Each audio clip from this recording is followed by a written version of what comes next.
Hello everyone, welcome back to my channel. In today's video, I will show you how to make your own game on the Kahoot mobile app. Let's get started. First, open the Kahoot app on your phone and make sure you are logged into your account. Once you are on your home page, tap the create button at the bottom right. After that, tap on black canvas. Now give your game a title, something like general knowledge game or sports. You can also write a short description and even add your cover image if you like. Now tap add question. Choose quiz to make a multiple choices question. Type your question at the top, then enter answer options below. Tap the check mark next to the correct answer.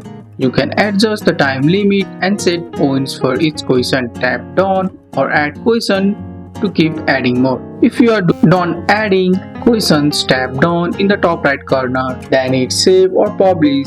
You can choose to keep your game private or make it public so others can find it. And that's it, your game is ready. That's all for today's video guys. I hope you guys like this video. If you found this video helpful, drop a like, subscribe for more videos. Thanks for watching, see you in the next one.